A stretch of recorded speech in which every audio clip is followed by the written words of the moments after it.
서울의 한 빌라에 그녀와 여자가 산다. 그녀는 전문대를 졸업하고 홈쇼핑 콜센터 상담원으로 근무하다 최근에 정리해고를 당했다. 여자는 그녀의 시어머니이다. 아이를 돌봐달라는 그녀의 부탁으로 살던 집을 정리하여 그녀의 집에 들어와 살림과 육아를 맡고 있다. 그녀가 묘사하는 여자의 모습은 다음과 같다. 이력과 처지가 별볼일 없어서일까 데친 시금치처럼 기가 죽은 공상맞은 여자의 모습이 며느리로서 부끄러웠지만 그녀는 과히 싫지만은 않았다.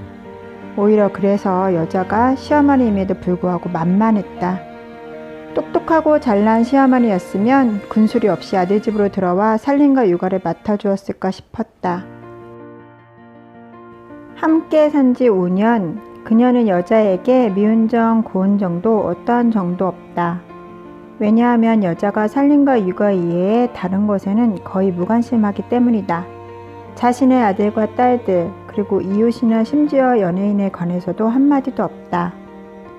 그런 여자가 구강건조증으로 침이 말라가고 있어 고통스럽지만 그녀도 그녀의 남편이자 여자의 아들도 특별히 관심이 없다. 그녀는 오히려 여자의 병을 원망한다. 속을 내비치지 않는 의문스러운 여자가 싫다. 그녀에게는 결혼이 그나마 자신을 홈쇼핑 콜센터로 밀려드는 주문전화에서 구해주리라는 일말의 믿음이 남아있었다. 그러나 막상 엉뚱한 남자와 결혼을 하고 아이를 낳자 아이가 1살이라도 어릴 때 기반을 다져야 한다는 강박이 들었다.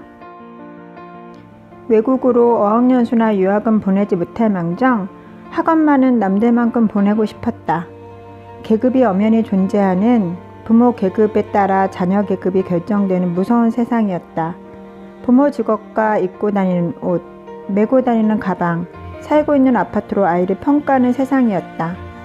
그녀는 서울 변두리 좁은 빌라에 살지만 자신의 아이 민수만은 당당히 브랜드 아파트에서 키우고 싶다.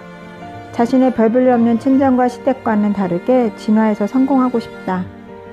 진화하지 못하고 멸종된 것 같은 종들을 보자. 다음은 그녀의 옛 애인 묘사이다. 노량진 고시촌 그녀의 옛 애인은 대학교에서 인류학을 전공했다. 연애 초기 그는 그녀를 만날 때마다 사는데 아무 도움도 안 되는 인간의 진화 과정에 대해 열심히 떠들었다. 세계 오지를 돌아다니는 고고학자를 꿈꾸게 된 남자가 노량진 고시촌을 떠나지 못하고 있으니 딱하기도 했다.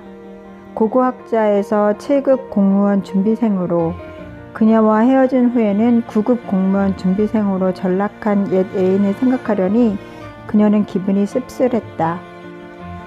이제 그녀의 어머니인 여자의 상태를 보자. 아이가 할머니인 여자의 손길보다는 닌텐도에 빠지기 시작했다. 아이에게 걸음마를, 말을, 숟가락질을 가르친 사람도 여자가 아닌가. 이렇다 할 취미가 없으니 아이를 키우는 게 여자에게는 유일한 즐거움이자 보람이었을 것이었다.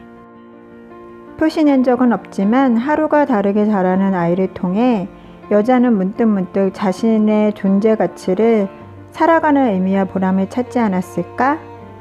더구나 아이가 엄마보다 자신을 더 따랐으니 아이가 더는 찾지 않는다는 것은, 그리고 필요로 하지 않는다는 것은 결국 이 세상에서 아무도 여자를 찾지도 필요로 하지도 않는다는 의미나 마찬가지 아닐까? 말라가는 입속 침처럼 점점 찌그러지고 짓눌려 왜소해져가는 여자의 품을. 아이의 아토피에 말라가는 침을 바르는 여자를 보고 기겁하며 어쩌면 그녀는 자신의 집에서 더 이상 쓸모없어진 여자의 위상처럼 여자가 세상에 쓸모없는 존재가 되길 바라는지도 모르겠다. 더 이상 공생할 수 없음을 깨달은 그녀는 여자에게 나가서 사는 게 어떨까 묻지만 이미 전세 보증금도 아들이 날린 상태. 시어머니인 여자가 할 수 있는 선택이란 무엇일까? 300페이지의 장편소설이 재미있어 금방 읽었다. 숨 쉴 틈 없이 빠른 호흡의 문장이 작가의 힘이랄까? 더군다나 단수가 된 단 하루 동안의 이야기였다니 독자를 이끄는 힘이 대단하다.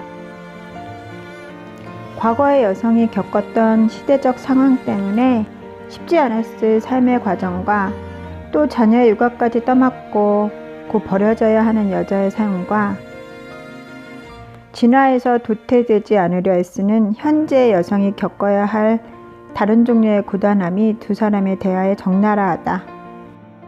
다른 것이 우리를 괴롭히는 게 아니다. 우리를 둘러싼 억압들. 하나 쓸모없어 보이지만 우리를 억압하는 것에 대해 생각해 보게 만드는 문학작품.